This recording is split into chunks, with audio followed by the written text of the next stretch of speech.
Hi, and welcome to CryptoBiography. I'm your host, Brandon Starr. This is episode 223 of CryptoBiography, and it's part 17 of Snake Magic. The story continues, and I hope you're enjoying it so far, and here we go.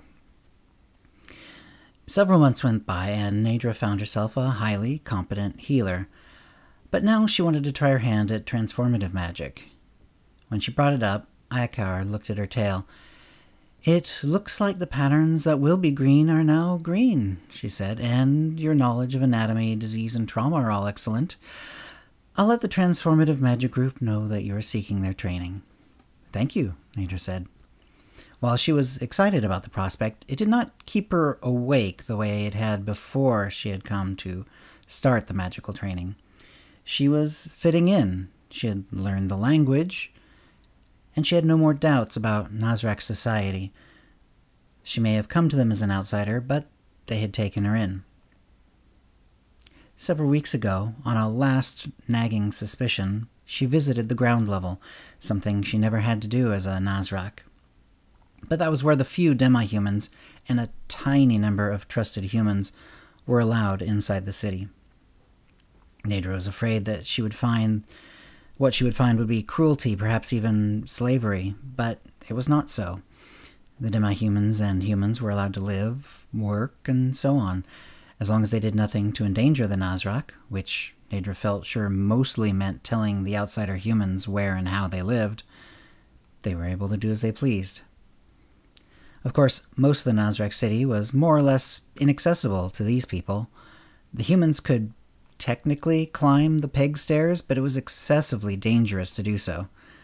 Some demi-humans had bodies which could navigate the peg stairs more easily, or even climb the trees directly. However, it was understood that they were not to do so. There were some demi-humans above ground, not high up with the Nazrak, but a little ways up a few of the trees, in their own specially made neighborhoods, and this was allowed. Neidre explored these. The squirrel men had a particularly well-made tree level. So while equality was not quite there, Neidre saw that at least the non-Nazrak were not enslaved, not exploited, and not bullied. These trips to the demi-human neighborhoods had made her feel a lot better.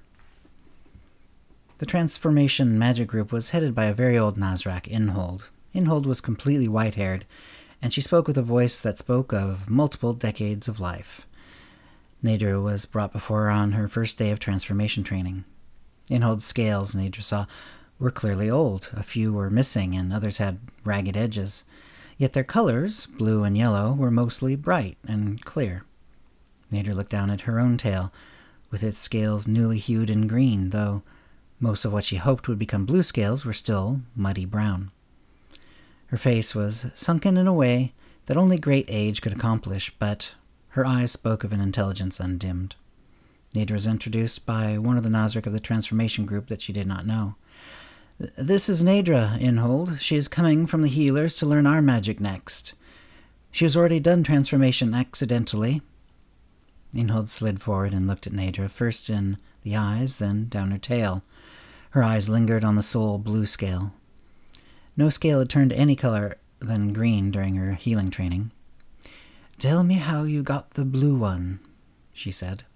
Neidre didn't hold back, letting her know about her enslavement and the wagon train, and how one of the humans needed warmth, and more than the cook stove, he was kept warm during the night, being close to her, and the scale had come afterward. "Well, you kept him warm through accidental magic, and a certain amount of healing, no doubt. The two practices are not so different from each other. We see many of the green and the blue. We will start you immediately. I believe Neidre is available to take on an apprentice. Take her there," she added to the other Nazrak, who was still standing by. And so she was brought to Neidre. Neidre was the youngest of the teachers of transformation, as Neidre learned from the other Nazrak on their way. "She's very talented, both as a user of magic and a teacher of it," he said. Neidre thanked him, but was surprised when he waved her towards a door. Apparently they had reached Neidre, but he wasn't going to make introductions this time. She watched him slither away, wondering why the change. But not knowing what else to do, she knocked.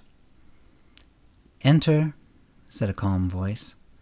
Neidre entered and saw a small room not unlike her own in size. The details were not clear, as it was much darker in the room, with its 2 tiny windows, than outside. "Please close the door and rest." Neidre did so, being able to see a leaning peg protruding from the wall near the door.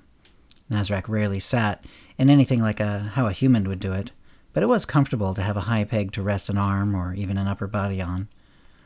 Most were either smooth or padded for comfort. This one had a very comfortable pad, almost an entire pillow on it.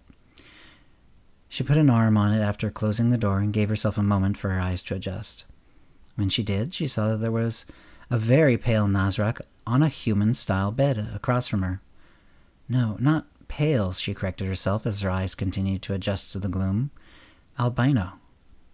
Her skin, hair, and scales were all whitish pink, except for a pattern of scales on her tail, which magic had turned a light, slightly purplish blue.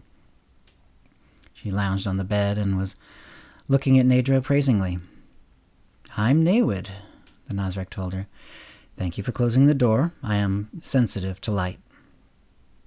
"Certainly," Neidre said. "I'm Neidre.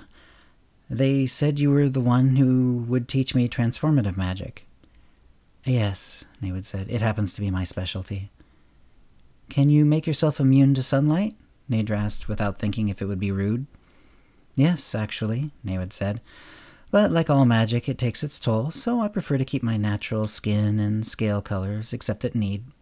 She said it smoothly, apparently not taking any offense. "When should we begin?" Neidre asked. "Now," Neidre said. Neidre nodded, trying not to let herself feel the nervousness that threatened to make her voice or body shake. "Tell me about that one blue scale of yours," Neidre said. Neidre repeated the story of the warming of the human. "Oh, that's fine," Neidre said. She had a pitcher of water on a small table near her bed. "Boil this water."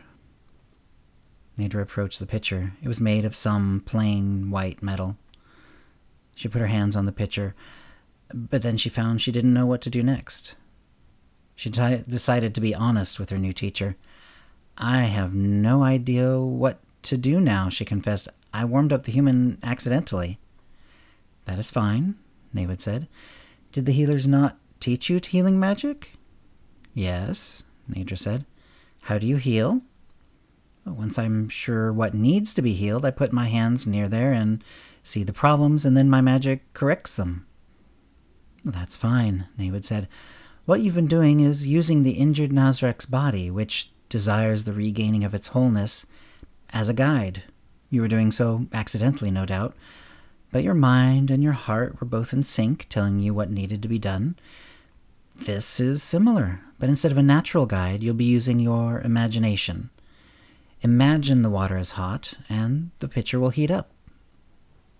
Neidre steadied herself and put her hands on both sides of the pitcher. She thought of steaming kettles, of kitchen pots boiling, as it was every day at Caedmon's estate. At first she wasn't sure anything was happening, but then she could tell that the pitcher was warming far more than the mere heat of her body would have changed the pitcher. It was itself radiating warmth, then heat. For some reason she didn't understand, the pitcher became extremely hot, and the water started to boil, but her hands were not harmed at all. She couldn't feel the heat as pain at all. Neidre saw her expression. "Yes, under most circumstances you cannot be injured by your own magic. However, don't let go of the pitcher and then touch it again. As soon as you let go, the magic is completed, and natural heat will take over again." Neidre, seeing the water boiling almost angrily, let go, and noted that the heat now radiated strongly from the pitcher. Starved of its energy, the boiling water calmed down. Neidre held a candle to the side of the pitcher, which started to melt where it touched the metal. "Excellent," Neidre said. "I think we'll have a very fruitful relationship." And that's the end of the story for this week. I hope you're enjoying it. More writing, obviously, to go. I hope if you have any comments or questions about this episode or previous episodes, CryptoBiography@gmail.com, or hit us up on Facebook or Twitter. And thanks for listening. Words and music, copyright 2021, CryptoBiography LLC, all rights reserved. Characters and events are fictional, fictionalized, or satirical.